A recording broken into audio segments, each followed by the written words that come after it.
अस्सलाम वालेकुम क्लास। उम्मीद है आप सब घर में खैरियत से होंगे। बेटा जैसे हमारी ऑनलाइन क्लासेस चल रही हैं और ऑनलाइन लेक्चर्स चल रहे हैं, तो इसलिए आज का जो हमारा टॉपिक है ऑनलाइन लेक्चर्स के लिए वो है ग्रेविटेशनल एक्सेलरेशन। मैं एक दफ़ा कल के लेक्चर के बारे में आपसे डिस्कस कर लूँ। कल हमने फर्स्ट, सेकंड और थर्ड इक्वेशन ऑफ मोशन की थी। इन तीनों इक्वेशन ऑफ मोशन के बारे में मैंने आपको बता दिया था कि ये तीनों बोर्ड पॉइंट ऑफ व्यू से बहुत इंपॉर्टेंट है। इसके बाद जो एक टॉपिक मतलब इस चैप्टर के अंदर जो इम्पॉर्टेंट टॉपिक है वो है ग्रेविटेशनल एक्सेलरेशन। वैसे ये एक दफ़ा बोर्ड में भी आ चुका है लॉन्ग क्वेश्चन के तौर पर। तो चलिए अब हम आज का लेक्चर स्टार्ट करते हैं। Gravitational acceleration. ग्रेविटेशनल एक्सेलरेशन क्या होती है? देखिए, सबसे पहले हम इसकी हिस्टोरिकल डिस्कशन करेंगे और इस वर्ड के बारे में आपको बताऊंगा। किसी भी प्लैनेट की ग्रेविटी, किसी भी प्लैनेट की जो ग्रेविटी होती है, जो उसकी अट्रैक्शन होती है, वो अट्रैक्शन किसी ऑब्जेक्ट में कितना एक्सेलरेशन डेवलप कर सकती है। किसी भी प्लैनेट की ग्रेविटी किसी ऑब्जेक्ट में कितना एक्सेलरेशन डेवलप कर सकती है जब वो उसके ग्रेविटेशनल फील्ड में होगा। तो वो जो एक्सेलरेशन होगी ग्रेविटी की वजह से उसे हम कहेंगे gravitational acceleration. The acceleration due to gravity of a planet of an object is called gravitational acceleration. ठीक है बेटा जी? अच्छा, ये तो इसकी डेफिनेशन क्लियर होगी। हिस्टोरिकल डिस्कशन देखिए जी,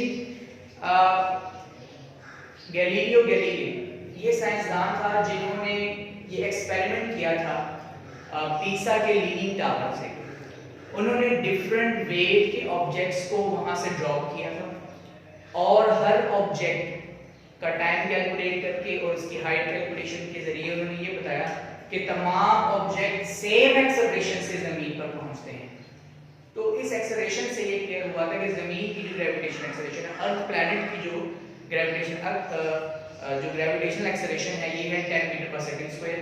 इसी तरीके से बाकी तमाम प्लैनेट्स की भी ग्रेविटेशनल एक्सेलरेशन की वैल्यूज कैलकुलेट हो चुकी हैं।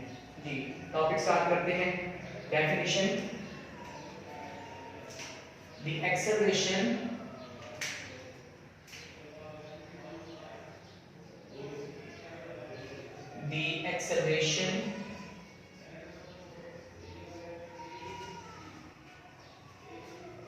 due to gravity of a planet, gravity of any satellite कहते हैं या planet कहते हैं, of any planet is called gravitational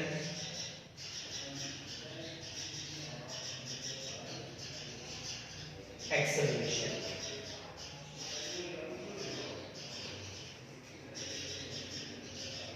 जी, जैसे मैंने आपको पहले बता दिया था कि हमने इस टॉपिक के अंदर डेफिनेशन, रिप्रेजेंटेशन, मैग्नीट्यूड और टाइप्स वगैरह हमने क्लियर कर दी। तो मैं आपको पहले बता दूं कि डेफिनेशन के अंदर आपने सिर्फ लिखना ही हिस्सा लिखना है और यही वर्डिंग आपकी टेक्स्ट बुक पेज नंबर 49 पर भी मौजूद है। टेक्स्ट बुक पेज नंबर 49 पर भी आपकी ये स्टेटमेंट मौजूद है। रिप्रेजेंटेशन देखिए कि ग्रेविटेशनल एक्सेलरेशन को रिप्रेजेंट कैसे किया जाता है, इसको लिखा कैसे जाता है। ग्रेविटेशनल एक्सेलरेशन को आम तौर पर g से ही रिप्रेजेंट किया जाता है। ठीक है, ये इसका सिंबल है। और ग्रेविटेशनल एक्सेलरेशन चूंकि ये एक्सेलरेशन है और हमने चैप्टर के स्टार्ट में पढ़ लिया था कि एक्सेलरेशन जो है वो एक वेक्टर्स क्वांटिटी है, तो इसके ऊपर आप वेक्टर रिप्रेजेंटेशन दे भी सकते हैं। वेक्टर रिप्रेजेंटेशन भी आप इसके ऊपर इंप्लीमेंट कर सकते हैं, ऊपर आप एक एरो हेड लगाकर।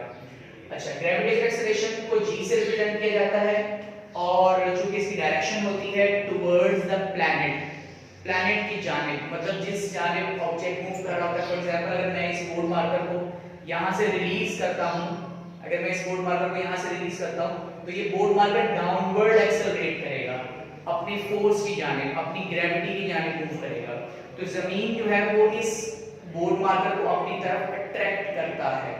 तो जमीन की अट्रैक्शन इस बोर्ड मार्कर के अंदर जो एक्सेलरेशन डेवलप कर रही है वो एक्सेलरेशन कहलाएगी ग्रेविटेशनल एक्सेलरेशन।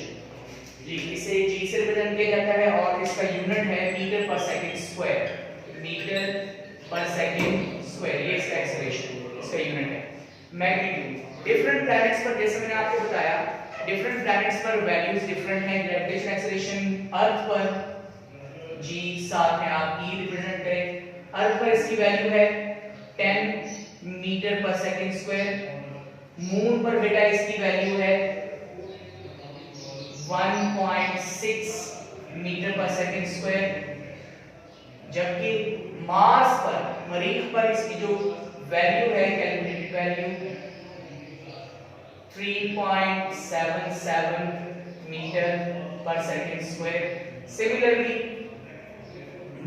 सन पर, सूरज पर जो इसकी वैल्यू है ग्रेविटेशनल एक्सेलरेशन, वो है g sun 274 point something, I guess it's 4 metre पर सेकंड स्क्वायर। ये तमाम वैल्यूज आपके चैप्टर नंबर 5 में भी मौजूद हैं। डिफरेंट प्लैनेट्स की ग्रेविटेशनल एक्सेलरेशन की वैल्यू दी गई है। तो बेटा आपने एग्जाम्पल के तौर पर मैग्नीट्यूड की हेडिंग में ये तमाम वैल्यूज लिखनी होंगी। यही तमाम वैल्यूज हम इंशाल्लाह chapter number 5 gravitation, field gravity के टॉपिक में भी हम लोग ये सारी चीजें क्लियर करेंगे। टाइप्स, बेटा इसकी दो टाइप्स होती हैं। ग्रेविटेशनल एक्सेलरेशन की दो टाइप्स हैं, एक होती है पॉजिटिव वैल्यू और एक होती है नेगेटिव वैल्यू। अब ये किस लिहाज से है जी, और से देखें।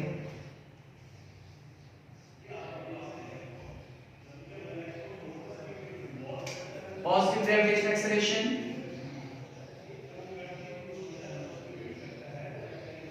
और नेगेटिव ग्रेविटेशनल एक्सेलरेशन। पॉजिटिव में आमतौर पर आप इसको एज इट इज लिखेंगे, जैसे कि अगर आप अर्थ पर लिखेंगे तो g equals to 10 मीटर पर second square, it is a positive value, ये पॉजिटिव वैल्यू है। देखिए इसके साथ कोई साइन नहीं पॉजिटिव। अच्छा ये इस्तेमाल क्यों होता है, ये भी मैं आपको साथ साथ बताता हूं। नेगेटिव वैल्यू अगर आप इसी को नेगेटिव में लिखेंगे एक स्पेसिफिक रीजन की वजह से, अब वो स्पेसिफिक रीजन क्या है, 10 मीटर पर सेकंड स्क्वायर, यहां पर इसके साथ नेगेटिव साइन लगा दिया जाए, तो ये क्यों करोड़ों का इस्तेमाल होता है। बेटा याद रहे positive gravitational acceleration, positive gravitational acceleration हमेशा इस यूज होती है, या पॉजिटिव ग्रेविटेशनल एक्सेलरेशन का कांसेप्ट लिया जाता है जब एक ऑब्जेक्ट डाउनवर्ड ग्रेविटी की जानिब मूव कर रहा हो। जैसे कि अगर मैं इस बोर्ड मार्कर को रिलीज करता हूं तो ये बोर्ड मार्कर डाउनवर्ड फॉल करेगा, नीचे की तरफ गिरेगा। तो जब एक ऑब्जेक्ट ग्रेविटी की जानिब मूव कर रहा हो, किसी प्लैनेट की तरफ मूव कर रहा हो, प्लैनेट के सेंटर की तरफ मूव कर रहा हो, तो जो ग्रेविटेशनल एक्सेलरेशन यूज होगी बेटा वो पॉजिटिव होगी। जैसे कि आपने टेक्स्ट बुक में कई जगह लिखा होगा अ फ्रीली फॉलिंग ऑब्जेक्ट, तो फ्रीली फॉलिंग ऑब्जेक्ट आजादाना गिरते हुए जिस्म के लिए जो ग्रेविटेशनल एक्सेलरेशन की वैल्यू होगी वो पॉजिटिवली है। मतलब दो सिचुएशन हो सकती है कि अगर आप एक बॉल को ऊपर की तरफ फेंकें, तो जब वो बॉल अपवर्ड मोशन में होगी तो ग्रेविटी के अगेंस्ट मूव कर रही होगी, और इस तरीके से ये भी कहा जाता है अ बॉल थ्रोज, मतलब एक बॉल को नीचे की तरफ गिरा दिया गया है, थ्रो कर दिया गया है, नीचे की तरफ रिलीज कर दिया गया है। तो बॉल जब डाउनवर्ड मूव कर रही होगी तो उस दौरान ग्रेविटेशनल एक्सेलरेशन की वैल्यू पॉजिटिव होगी, अपवर्ड मोशन में नेगेटिव होगी और डाउनवर्ड मोशन में पॉजिटिव होगी। जी यहां पे हम लिखेंगे when object moves towards gravity,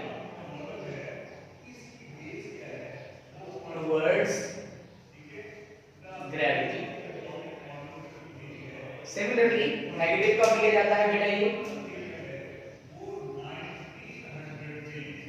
negative इसकी वैल्यू कब ली जाती है, हम लिखेंगे यहाँ पे सेम वही वर्ड निकालिए, थोड़ा सा चेंज हो जाएगा, when object moves against gravity, जब एक ऑब्जेक्ट ग्रेविटी की अगेंस्ट मूव कर रहा होगा, अब इसकी बहुत सी सिचुएशन हो सकती है, लेकिन कभी-कभी यहाँ पर अगेंस्ट द ग्रेविटी का कॉन्सेप्ट ठीक नहीं भी होता। याद रहे कि जब ऑब्जेक्ट डाउनवर्ड मूव कर रहा होगा तो वेलोसिटी इंक्रीज हो रही होगी, वेलोसिटी विल इंक्रीज। अगर वेलोसिटी इंक्रीज हो रही हो डाउनवर्ड मोशन में तो हम ग्रेविटेशनल एक्सेलरेशन की वैल्यू पॉजिटिव लेते हैं। आमतौर पर ऐसे ही होता है, जब एक ऑब्जेक्ट एक फोर्स की डायरेक्शन में मूव कर रही होती है तो हमने ज्यादातर यही देखा है कि उसकी velocity with respect to time increase कर रही होती है।